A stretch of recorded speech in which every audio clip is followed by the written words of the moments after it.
On va découvrir ensemble quels sont nos thèmes ce soir du 4 à la suite. Aurélien, Pascal, Estelle et à la maison, regardez, on va jouer avec les oiseaux dans la peinture. Arbres sacrés et symboliques. Machines et matériaux des travaux publics. Le dernier thème, mystère. Estelle, quadruple championne, joue pour la cagnotte ce soir, a tout le temps qu'elle veut pour réfléchir. Bien sûr, c'est la première à découvrir ces thèmes. Ben, je vais pour la... J'avais commencé avec le thème mystère, Oui. je vais terminer avec le thème mystère. Avec le thème voilà, mystère. oui, on Venez. essaye.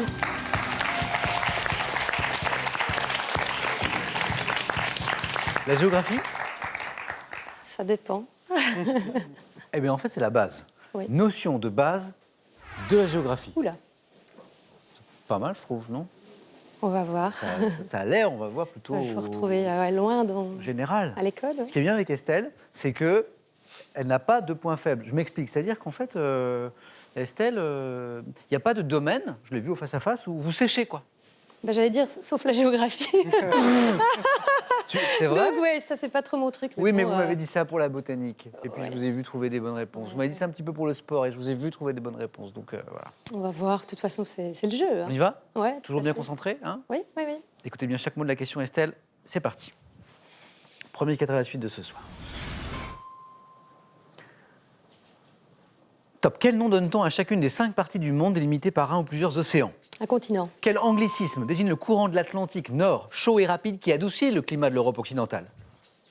Le courant. Ouais, donc le Gulf Stream. Quel mot arabe désigne un cours d'eau temporaire dans les régions arides? Un oued. Aux Antilles et à La Réunion, quel mot créole désigne une petite montagne isolée au milieu d'une plaine d'érosion? Non, je ne sais pas. Quel terme emprunté au grec désigne une embouchure fluviale retenant les alluvions et se divisant en plusieurs bras? Un delta. Comment appelle-t-on un demi-cercle imaginaire joignant les pôles de la Terre? Un hémisphère. Quel terme anglais désigne un fossé tectonique correspondant à une zone de fracture de Une l'écorce? Une faille. Quel mot issu du néerlandais signifiant rivage, pour le plaisir? Un polder. Non, c'est pas ça. Quel mot issu du néerlandais signifiant rivage désigne la portion du littoral comprise entre les plus hautes et les plus basses mers? C'est pas l'estran. Si. Ah, c'est l'estran. Bien joué. 3 points. Vous m'avez encore dit que bof, et en fait, si. Estelle, je ne veux pas faire mon fanfaron, mais c'est Non, la non. confirmation de ce que je disais, vous n'avez pas de point faible. Ouais. J'en ai- en Et, tout cas, et puis un petit peu de, pas trouvé. petit peu de chance Oui, vous aussi. dites ça à chaque fois, bien sûr. Oui, la chance, bien sûr. Bien sûr, hein, 5e partie, 4 victoires. C'est la chance, bien sûr, je sais ça. Aux Antilles et à La Réunion, je reviens sur ces questions, le mot créole qui désigne une petite montagne isolée au milieu d'une plaine d'érosion, Pascal, Aurélien, ça vous dit? Un morne? Pascal, oui, le morne, exactement. Le mort. Comment appelle-t-on un demi-cercle imaginaire joignant les pôles de la Terre? Ah, c'était un Un méridien. Un fuseau?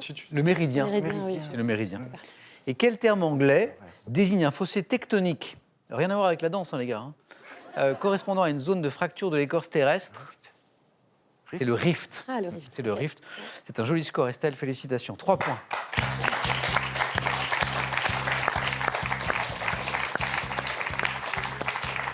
C'est un joli score, mais on peut faire aussi bien et on peut faire mieux, bien sûr. Pascal, mais avec quel thème? Les oiseaux dans la peinture, les arbres sacrés et symboliques, les machines et matériaux des travaux publics. Je vais essayer les oiseaux dans la peinture. C'est pour vous. Pascal.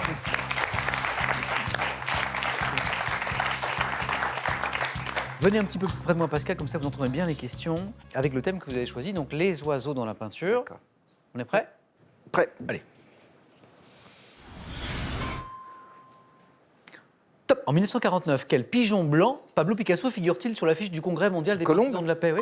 Dans la toile La Grande Famille, quel peintre surréaliste belge représente un ciel nuageux à l'intérieur des contours d'un Magritte. oiseau prenant son avion? En 1947, quel peintre et graveur français d'origine russe est l'auteur de la toile intitulée Le Coq? Peintre et graveur français d'origine russe. Kandinsky? Vers 1506, quel tableau de Raphaël représentant la Sainte Vierge aux côtés de 2 enfants doit son titre à la présence d'un oiseau? Je sais pas. En 1940, quelle artiste mexicaine exécute le tableau? Frida Kahlo. En 1869, dans quel tableau Claude Monet représente-t-il un Lafite. oiseau posé? À quel peintre, graveur et sculpteur catalan, né à Barcelone en 1893, élevé en 1500... Oui, 3 points. Pas mal. Le 3e point. C'est Miro qui vous donne ce 3e point. Pascal, vous êtes resté concentré jusqu'au bout. Bravo, 5 bonnes réponses. Je reviens sur ces 2 questions, les seules qui vous ont manqué, hein, pas beaucoup. Le peintre et graveur français d'origine russe qui en 1947... Chagall c'est pas Kandinsky, c'est Chagall, qui est l'auteur de la toile intitulée Le Coq. Et vers 1506, quel tableau de Raphaël représentant la Sainte Vierge aux côtés de 2 enfants doit son titre à la présence d'un oiseau? C'est la Madone au chardonneret. Ou la Vierge au chardonneret. Ça, j'aurais pas. Pascal, c'est un très bon score également. Bravo. Merci.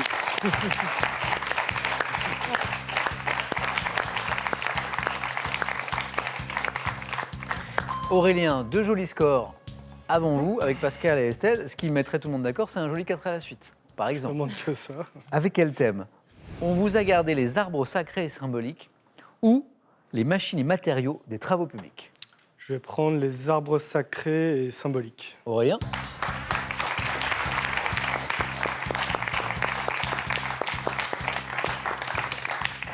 Arbres sacrés et symboliques. Top. Pour les bouddhistes, quel arbre pouvant être qualifié de pleureur est un symbole d'humilité? Le saule. Quel arbre aux feuilles palmées doté d'une écorce se détachant par plaques était de ce fait symbole de régénération dans la mythologie grecque? L'olivier.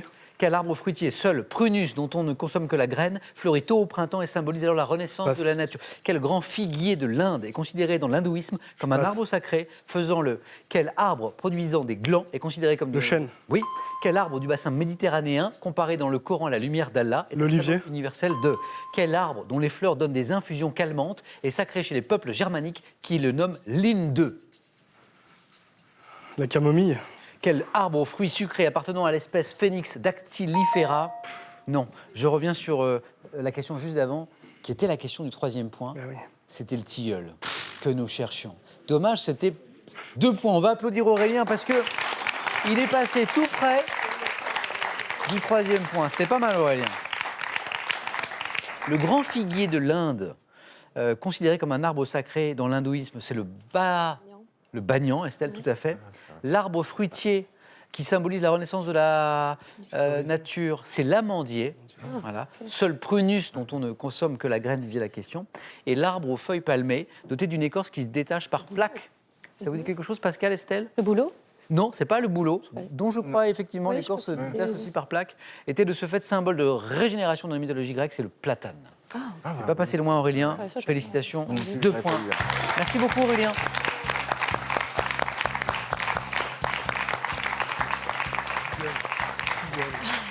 Aurélien, pour une première fois, c'est pas mal du tout. Bon retour à...